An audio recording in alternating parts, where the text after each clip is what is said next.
मुलांना पास्ता अतिशय आवडतो आणि हा जर पास्ता आपण हेल्दी पद्धतीने केला तर म्हणूनच आज मी अगदी पौष्टिक आणि पटकन होणारी पास्त्याची अगदी साधी सोपी रेसिपी तुमच्याशी शेअर करत आहे. तर व्हिडिओ शेवटपर्यंत नक्की बघा. बाजारात बऱ्याच प्रकारचे सॉसेस मिळतात, त्यानंतर मेयोनीज मिळतं, पण हे सगळं अनहेल्दी घालून आपल्याला पास्ता करायचा नाहीये. तर आज आपण अगदी पौष्टिक आणि हेल्दी पद्धतीने हा पास्ता तयार करत आहोत.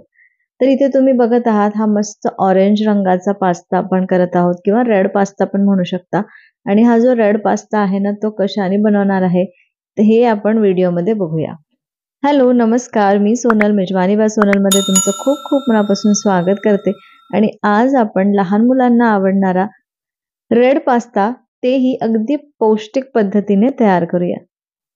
त्यासाठी इथे मी 1.5 कप हा पेने पास्ता घेतलेला आहे. पास्त्यांची नावं असतात, पेने पास्ता असतो, एल्बो असतो, स्पगेटी असते. तर हा जो असा उभा दिसतोय ना, तर त्याला म्हणतात पेने पास्ता. तर हा आपण घेतलेला आहे 1.5 कप. त्यानंतर थोड्या भाज्या घेतलेल्या आहेत. तर जर आपला जो सॉस आहे ना, तो आपण घरीच बनवत आहोत. तर त्यासाठी गाजर, टोमॅटो आणि लाल भोपळा घेतलेला आहे. तर हा जो माझा लाल भोपळा आहे ना, हा थोडासा असा पिवळसर दिसतोय. पण तुम्हाला छान लालसर असा भोपळा दिसला बाजारात तर तो घेऊन या, म्हणजे त्याचा रंग खूप छान येतो आपल्या या सॉसला. आता यामध्ये मी लाल मिरची म्हणजे बेडगी मिरची पण घालत आहे. तर इथेच मी 2 ते 3 ही बेडगी मिरची घालते. तुम्हाला कितपत तिखट लागतं, तर लहान मुलं आहे आणि लहान मुलांना जर तुम्हाला पास्ता करून द्यायचा असेल तर ही एकच मिरची घाला, बस होतं. म्हणजे रंग पण छान येतो आणि जास्त तिखट पण होत नाही. आता हे आपल्याला शिजवून घ्यायचं आहे. तर हे एकत्रच आपण शिजवून घेऊ. तर त्यासाठी मी इथे एका मोठ्या कुकरमध्ये ह्या ज्या भाज्यांचं आपण एक वाटण तयार करून घेतलं होतं, म्हणजे बोलमध्ये या सगळ्या भाज्या घेऊन घेतल्या आणि त्या यामध्ये ठेवल्या. त्यानंतर बाजूनी जिथे जागा असते ना, तिथून हा पास्ता घालत आहे. जसं मी इथे दाखवत आहे ना, अगदी त्या पद्धतीने. त्यानंतर या दोन्हीमध्ये आपल्याला पाणी घालायचं आहे. तर इथे छोट्या कुकरच्या डब्यामध्ये ज्या भाज्या घेतल्या आहेत, त्यामध्ये आपण अर्धा कप पाणी घालू. त्यामध्ये जास्त पाणी घालायची गरज नाही. आणि जो आपण पास्ता घातलेला आहे खाली, तिथे 1 कप पाणी घालूया.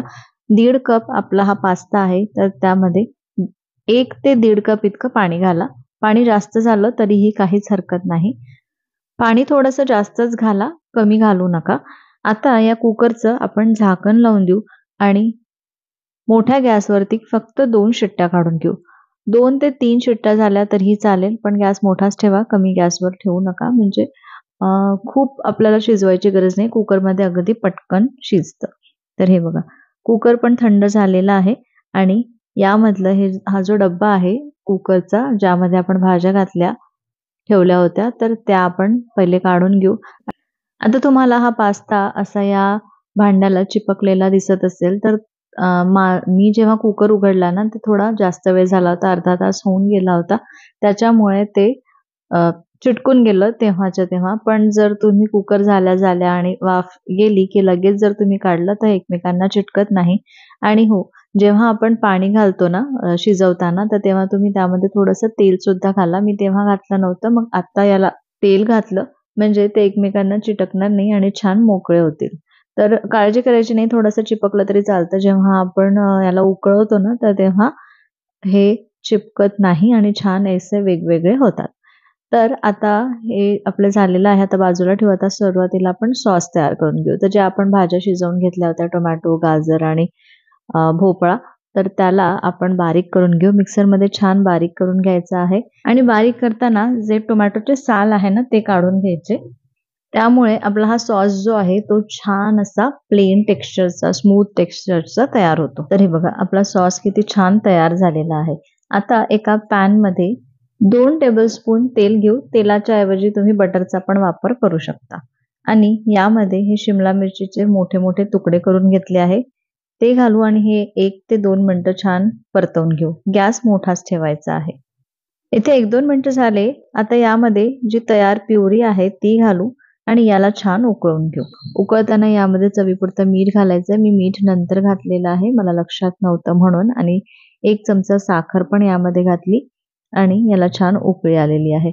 आणि हो, यामध्ये आपल्याला सीझनिंग घालायचं आहे. तर जे आपलं पिझ्झा सोबत वगैरे जे सीझनिंग येतं किंवा ओरिगॅनो वगैरे असतं ना, ते यामध्ये घालायचं.